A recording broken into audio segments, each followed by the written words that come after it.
Hello বন্ধুরা, কেমন আছো? আশা করি সকলে ভালো আছো। আমরা আজকে ধান ভাবাচ্ছি।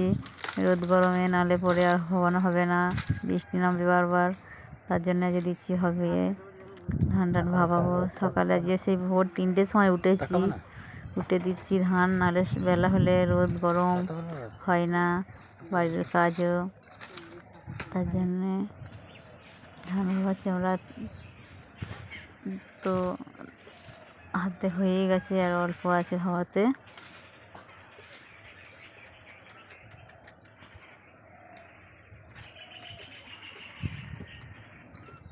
তো অনেক আমাদের এদিকে প্রচুর জঙ্গল, জল, এখানে ফেনা, ধান ভাবানো, ধান ভাবিয়ে দিয়েছি, এখানে জলে দিতে হবে আজকে, কালকে তুলতে হবে, সেদ্ধ করতে হবে। তোলার পরে তারপর শুকোতে হবে। আজকে সেদ্ধ দেওয়া হয়েছে, ধান ছাঁকছি। আজকেও 3টের সময় উঠেছি, উঠে ধান ছেঁকে আজকে সেদ্ধ করা হচ্ছে। আজকে সেদ্ধ করা হচ্ছে। সেদ্ধ করে শুকোতে দেওয়া হবে রোদে। তো বাড়িতে তো রোদ নেই, রাস্তায় দিতে হবে,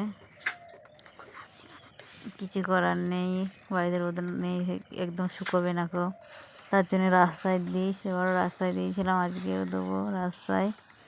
রোদ উঠলে, রোদ ওঠার পর ধুয়ে ছেঁকে নিচ্ছি, এখন ছেঁকে তুলতে হবে, নাহলে অনেক জল থেকে যাবে, হতে অনেক দেরি হবে, ভাত বেরিয়ে যাবে, এই নাড়তে গেলে খুব অসুবিধা হয়।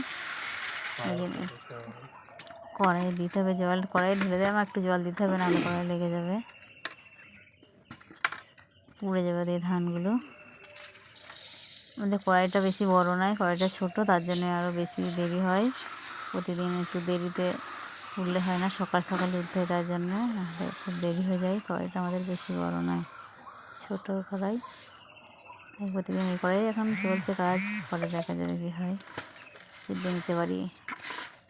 তোমাদের আশীর্বাদ যদি হয় নিয়ে আসে। একটু দিলাম ধান, এখানে তিরপালে করে দিলাম, না হলে আর প্রচুর কাঁকড় হয়, এত কাঁকড় হয় খাওয়া যায় না, তাই জন্য তিরপালে দিয়েছি। দেখি এবার কীরকম হয়, তিরপালে দিয়ে কেমন শুকোই। তিরপালে দিলে মনে হচ্ছে দেরি হবে একটু, কিন্তু কাঁকড় তো হবে না, কাঁকড় থেকে তো মুক্তি পাওয়া যাবে। তো দেখো আমাদের এখানে এই বজরংবলী ঠাকুর আছে, ওখানে ওই পারে মন্দিরটায় অন্য এখানে দাঁড়িয়ে আছে রোদে। ধান এগুলো থাকতেও পারছে রোদ গরমে, সবসময় আমরা দেখছি। আমাদের ভিডিও যদি ভালো লাগে অবশ্যই লাইক করো, কমেন্ট করো।